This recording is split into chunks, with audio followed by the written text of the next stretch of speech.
This week, I've got Beetlejuice, which is the sequel to the 1988 Tim Burton film. And I will be upfront and say I am not one of those mega Beetlejuice fans. Like, I think the first film is fine. Actually, having rewatched it relatively recently, I'm like, this is more problematic than I think we acknowledge. But I know that there is a large group out there who are mega fans of it, and I don't want to yuck anyone's yum in that sense. So, good on you. But evaluating this from the perspective of effectively a casual fan, right? Someone who's not dressing up every Halloween as Beetlejuice or Lydia Dietz or whatever it may be.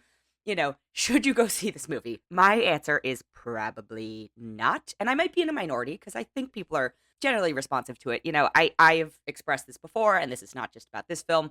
I'm so tired of remakes and reboots and sequels to things that are, long past. And my biggest issue with Beetlejuice is that 36 years have passed since the last film came out, and I don't think this movie bothers to account for any of that, culturally, casting wise, just storyline wise. In fact, some of the characters regress in such a way that I'm like, and obviously these should not be the exact same characters we got in the first film, but for example, Winona Ryder as Lydia Dietz, really interesting, strong character in the first film.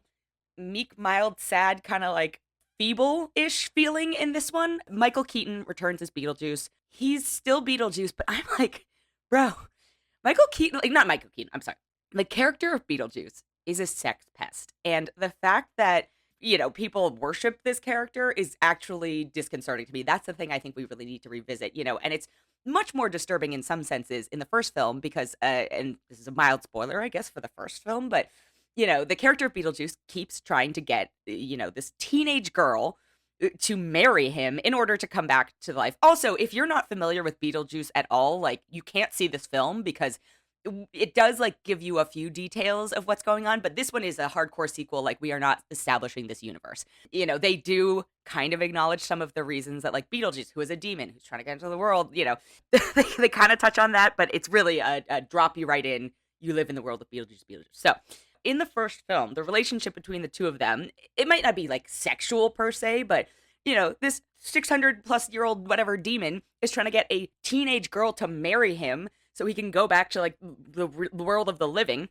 That's really disconcerting. And he also makes all these like lecherous jokes and all this stuff. And that's why I like having revisited it recently. I'm like, oh, I don't know if we should be worshiping this the way that people worship this.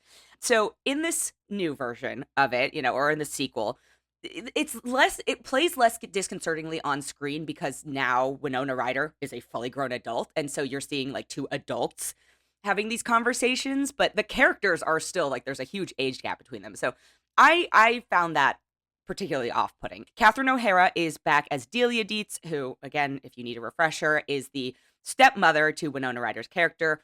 And then they're joined this time by Jenna Ortega, who plays Astrid, who is Winona Ryder's character's daughter, Justin Theroux as a character called Rory, Willem Dafoe and Monica Bellucci. And man, like, you've got Willem Dafoe and Monica Bellucci, and I think they actually use Willem Dafoe appropriately. He's probably my favorite part of this film, but Monica Bellucci is so wasted in this. And I'm just like, oh my God, you have this amazing, super talented, gorgeous actress. Like, can you just have her do more than be beautiful?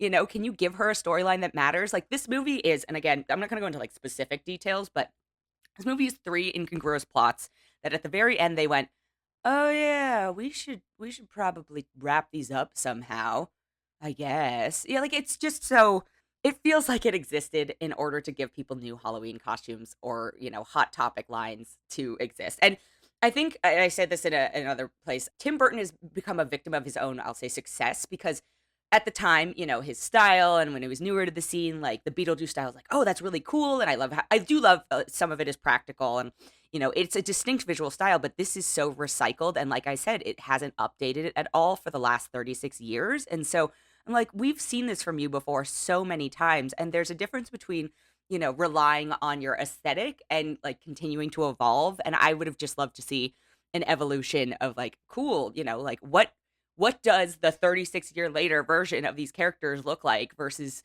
and then there's a level of like pay homage, to their roots and origins. But visually, it's very Tim Burton, fine, solid, etc. I'm not knocking it per se, but I just found the plot useless, terrible, recycled. The acting is fine. It's fine, I guess. Like, again, I don't think it has to do with the actors. I think it has to do with the writing and the characters that they're playing that I really bumped up against. Where I was like, I don't want to watch any of you on screen right now. Like, except for Catherine O'Hara and Willem Dafoe. Like those two were the highlights for me. This movie is sub 2 hours. I think it was like an hour and 44 minutes, and it dragged on for me. I kept being like, how have we not resolved anything? And how do we keep introducing things that are so unrelated to each other? Like, where are we going with this, buddies? Where are we going with this? Beetlejuice was not for me. I think if you are a huge fan of it and you absolutely love it, and this is like every Halloween you're dressed up as this, you're gonna have a good time. There are plenty of Easter eggs and things like that. If you've casually seen the first one and you loved it or liked it and recall liking it, like this might be fine, but this was not for me. I actually found it pretty off-putting. So I'm gonna give this a 2.4 out of 5.